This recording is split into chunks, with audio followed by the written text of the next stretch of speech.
2015 is a very incredible year, I think. And it will be a great harvest, great vintage. I think that to give an idea about the quality of the vintage, we have to think about the climate. And in 2015 we had a very special climate that we can compare only with two other years, vintage 2003 and vintage 1976. That is to say that the climate was so special in 2015. The winter in 2015 was not so cold, a classic winter, but with very cool temperature, with some rain, but it was not really special in 2015. And the beginning of the springtime was a little bit cool and rainy until April, and with no incidents on the vines, since we didn't have any frost, any hail during springtime. And we arrived in April, at the end of April, with vines that were in very good conditions. And in May, at the beginning of May, happened what, according to me, was so special in 2015, that is to say, a very long period of a very dry and hot climate from May until the middle of August. We had, during these months, a hot climate, so dry, so hot, that I told you we can only compare with 1976 and 2003, so it's something very special. We had, on this period, only 75 millimeters of rain on average in the vineyard, so it's very, very small amount of rain, very small. Remember, in Champagne we had on 1 year around 650 millimeters of rain, so it's very small amount of rain we had during this period. And we had also very hot level of temperature. So as soon as the beginning of May, the vine began to grow very quickly. And the crop was very nice, with nice grapes. The flowering process happened in the beginning of June, around the 11 for Chardonnay, 12 of June for Pinot Noir, and 13 of June for Meunier. And in June, July, and the beginning of August, we had very high level of temperature. When we remember 2003 was a very hot climate, 1976 as well. But in 2003, we had temperatures that were not so high than in 2015. On average, during this period between May and August, 2015 was higher in temperature. We had more than 1 degree superior at 2003. So it was very hot, especially in July. So when we were at the flowering process around the 11th of June in Champagne, we said, oh, be careful with the climate we have, so hot temperature, such a dry climate, maybe we'll have a harvest that will be very early. So around the middle of June and the end of June, we thought that we would have harvest that would begin in August, because with such temperature it was impossible to harvest very late in the season. And in fact, we didn't manage to beat the record of 1976. In 1976 we had 81 days between the flowering process and harvest, since we began in August the harvest. But in 2015 we began after 83 days for Pinot Meunier between flowering process and harvest, 84 5 days for Chardonnay and 86 days on average for Pinot Noir between furrowing process and harvest. So we managed to have harvest that happened very early, but at the end of August for only one village, for Montgueux, and for the other villages at the beginning of September, around the 5 of September for Chardonnay, Pinot Noir and Pinot Meunier. So the climate we had during this springtime and this beginning of July and August managed to give maturity that was very high, with a very fast, very efficient maturity, and we managed to have an increasing of sugar that was very fast as soon as the beginning of August, when the maturation began. And when we were in August, we feared that we would have some lack of rain, because it was very hot in temperature, and we saw some problems on some vines, especially in Pinot Meunier, in Vallée de la Marne, and in some villages of Côte des Blancs, and in the Côte des Bars, in Montgueux or in Loches-sur-Ours. We began to see in vines some problems with leaves, where it was very easy to see a big lack of water. And we thought that it would be a vintage that would be maybe unbalanced, maybe too much concentrated by sugar with a lack of rain. If never, we wouldn't have any rain until the harvest. And fortunately, what happened in 2015 is that on the 15th of August, we had some rain that arrived. It was the first time we had so many rain since April, and we had some rain that managed to give some, I would say, some good conditions for vines to begin again to have a very good maturity. And this first rain that we had around the 15th of September was really, really important to give a good balance for this vintage 2015. So it was not a problem. We didn't fear any botrytis, because the soils and vines were so dry that it was such a miracle to have this rain at this time. And even if we had some around 100 millimeters of rain, especially in Vallée de l'Arve, this rain enabled to the maturation to improve, to increase a lot. And we have been very lucky in 2015, because we had 2 other periods of rain at the end of August, the 30th of August, and at the beginning of September, around the 4th of September, we had some rain. And this rain has been so important for the maturation, because with the dry climate we had, with such a sun we had, it was possible to have a very important concentration of sugar in grapes.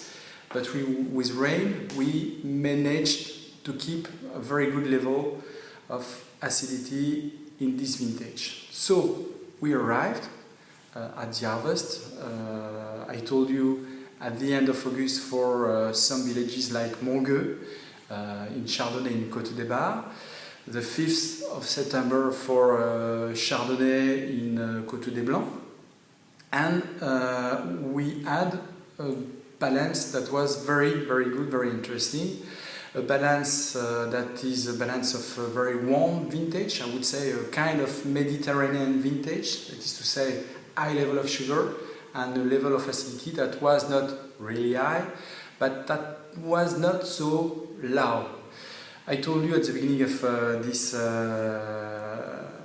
this report about the vintage, you have only 2 other years that you can compare with the climate. When you think about 2015, you have 1976 and 2003.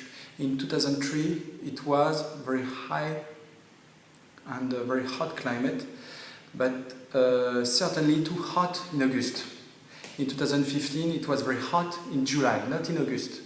It's to say not at the moment of where the vine were producing some sugar and were balancing its acidity. In 1976 it was not the same balance because it was hot from April until August. So what we managed to have in 2015 was a good balance. High level of sugar, but not such a low acidity. We were on average in Lanson winery around 10.8 degree of sugar for Chardonnay, Pinot Noir and Pinot Meunier. That's to say a very high level of maturity, and for acidity we were around 8 grams of sulfuric acid. That is to say low acidity but not so low.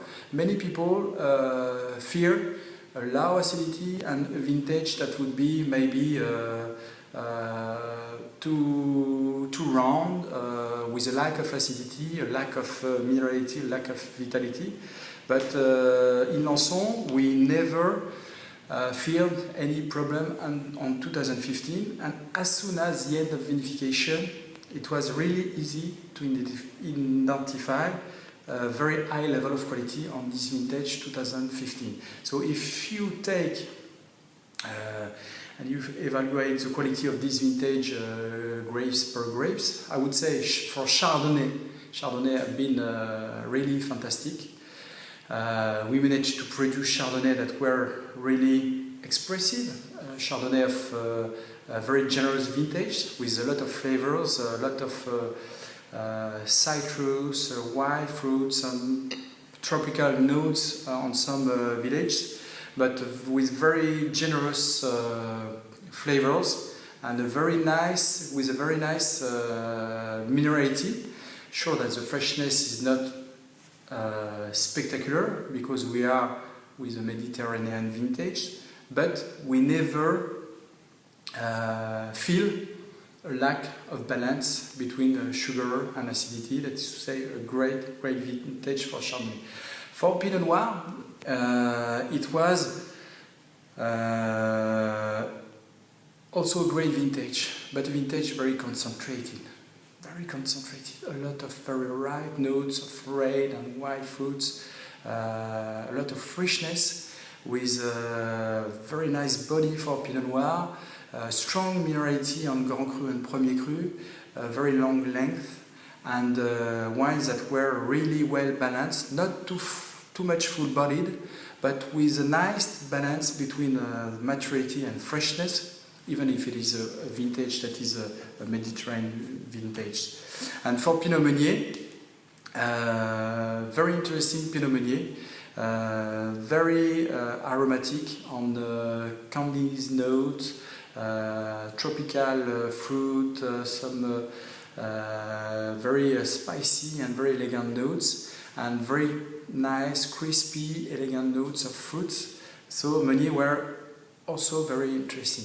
So the idea we have about the vintage is a really very interesting vintage that is a witness of a very warm year with a very nice balance, according to us in Lanson, between the maturity and the freshness. Sure, it's not a balance that you have in cool climate. If you take some example of a very cool climate in story of vintage in Champagne, if you think about 1988, about 2008, where harvest ripe with very cool temperature during summer, where you manage to keep high level of freshness, it's not the same balance. It's more a balance that you can compare with some harvest like 1947, 1976, 1989, maybe, but it's too early to say that. 2002, even if it was not so hot and so warm in 2002, but you have a balance that is more on the generosity, on the fruit, on the richness of the vintage than on the freshness. But we never feel any lack of freshness, even if we had very low level of acidity in 2015. And I think we kept the good balance because we have been very lucky in 2015 because of these rains that happened at the middle of August and end of August and beginning of September. If we wouldn't have any rain, maybe I would not be here to say we had a great vintage in 2015. So I believe a lot in 2015. We did great tasting of still wine in 2015, great blends. In Lanson, we did everything, that is to say, noble cuvée, pure Chardonnay, noble cuvée, blend of Pinot Noir Chardonnay, vintage in white and in rosé, of course black label, and we managed also to keep very nice reserve wine for the future. So 2015 is a great year, and I think that maybe it was a year where it was easier to elaborate wine when you were without malolactic fermentation, because I didn't talk about it, but many producers, wine growers, big brands told about this lack, maybe this lack of freshness, especially on some Chardonnay. In Lanson we never found any problems with this freshness because, you know, we avoid malolactic fermentation, and on vintage no problem. We kept the good level of freshness, and we kept the good level of expression, aromatic expression, good level of maturity, and maybe this year it was a good year to think about avoiding malolactic fermentation on all wines or on some wines, but for Lanson it was a really, really great year, and maybe we have been one of the first brands to say yes, we believe in this vintage, because as soon as the end of fermentation in October, for us it was an evidence. 2015 would be a great vintage because such an expression, such a nice balance, such a richness, such a nice length, a strong minerality, that for me it was an evidence to elaborate a vintage. And you know, in the story of vintage in Champagne, you have some vintage. When you are at the harvest, you say, you don't need to wait the end of harvest, but just by watching grapes, just by tasting the juice, you say, yes, it will be a great vintage. And you have some harvest where you have to wait, to do the vinification, to taste in November, December, and you take your decision in January, and it's not always evident. But in 2015, I would say, just by watching grapes, it was an evidence. You had so nice grapes of Chardonnay, very ripe, with a green and yellow color without any botrytis. For Pinot Noir, some Pinot Noir that were really not only red but blue. It was wonderful, wonderful grapes. As soon as harvest, I was already ready to say yes, I think it will be a great harvest, and I am very happy now to say, remember 2015. It's too early to say that it will be a historical vintage of Champagne, but it will be a good, at least a good vintage, maybe a great vintage of Champagne.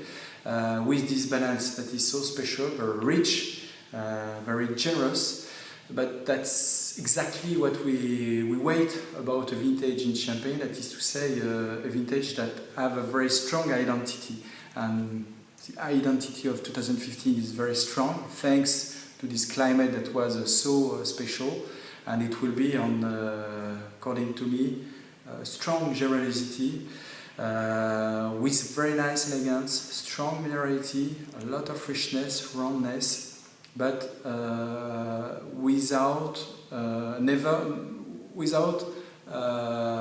forgetting the elegance. That's also very important for a vintage. That's why I think it will be a vintage that will be able to last in the future. Thank you.